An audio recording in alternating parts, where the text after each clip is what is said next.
grupo 11-2 del Colegio Joaquín de Caicedo y Cuero y vamos a hablarles un poco sobre el gran filósofo Santo Tomás de Aquino.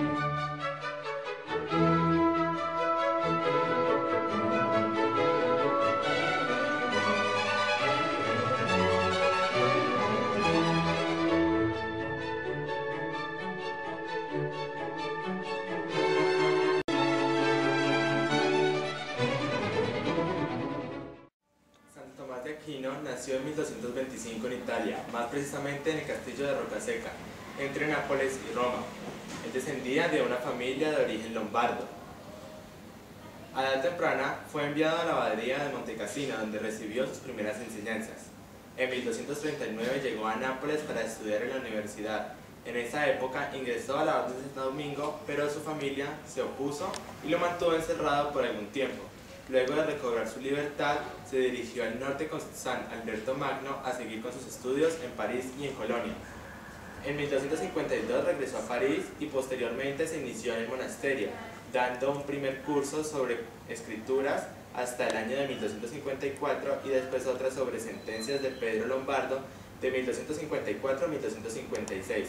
En 1256, Santo Tomás fue nombrado profesor de teología y ocupó una de las cátedras más importantes de la Universidad de París.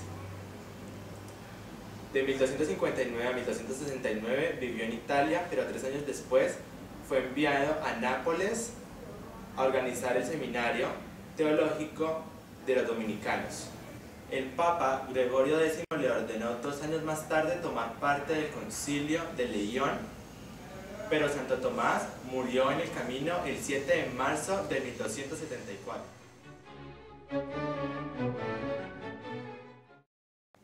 Santo Tomás de Aquino cuenta con 2 de las más importantes y extensas obras, Suma contra los Gentiles y Suma Teológica.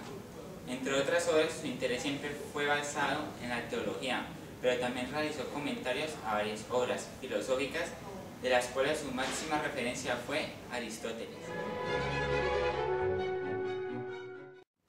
Suma contra los Gentiles fue una obra escrita alrededor de 1258 y 1265 en París. Fue una gran herramienta, pero para los hombres de la fe, o sea sacerdotes, Santo Tomás unió en esta obra de la fe la razón, a pesar de que en aquella época no era bien vista su relación. Él prevaleció la fe para concebir las verdades espirituales y la razón para concebir las verdades naturales. Suma Teológica, escrita alrededor de 1259 y 1268, fue una obra con más sentido hacia la educación de los novicios en la teología. Fue una de las más importantes en la época medieval por su gran influencia en la religión católica. Su contenido trata del extenso tema de la teología y la filosofía cristiana. Como los estudiantes a través de la ayuda divina pueden tratar sobre temas de la Sagrada Doctrina, además demuestran que la razón proporciona gran conocimiento y la revelación es clave en la salvación. Bueno, ahora vamos a hablar un poco más sobre el pensamiento de Santo Tomás de Aquino. Santo Tomás fue uno de los filósofos más importantes de la Edad Media. Sus aportes a la teología cristiana fueron su principal fundamento y su objetivo era demostrar la existencia de Dios. Él aclaraba que solo podía existir una verdad única y 2 medios para llegar a ella, los cuales eran mediante la razón y mediante la fe. La razón conocía a partir de los sentidos y la fe partía de la revelación divina. Las verdades de la fe o verdades reveladas no eran perceptibles para el ser humano, sobrepasaba su capacidad de razonamiento y se estudiaban a través de la teología. Por otro lado, las verdades de razón o verdades naturales sí pueden ser entendidas por el ser humano y se estudian a través de la filosofía. Dios, por ejemplo, era una verdad revelada por la fe, pero no revelada por la razón. Así que en este punto es donde Santo Tomás influye el conocimiento experimental a través de la demostración posterior, o sea, las percepciones de los sentidos, y para ello ofrece la demostración de las 5 vías que serán vistas más adelante. Santo Tomás nos dice que Dios es el único ser que es causa necesaria para la existencia de los demás seres, o sea que es un motor inmóvil.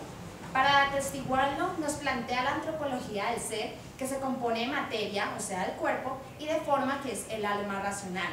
El hombre es la criatura más importante y Dios les proporcionó cuerpo y alma. Más allá de eso, se componen para ser una unidad sustancial. Pero nos aclara que el alma es inmortal. Primero, porque fue creada por Dios y no tuvo origen. Y segundo, porque el alma es espiritual y es independiente del cuerpo. Aquí es donde Aquino nos ofrece la teoría de esencia y existencia.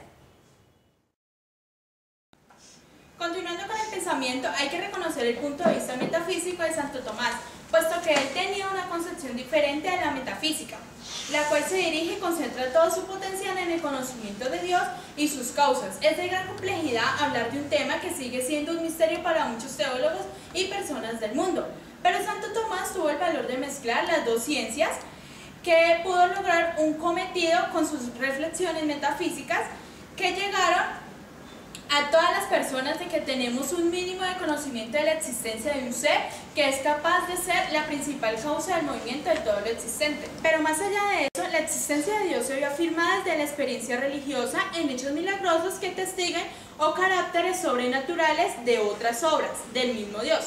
Tienen que tener un hecho que la misma trascendencia, pero ni siquiera reflexiones filosóficas ni el hombre mismo puede intuir en la existencia de Dios.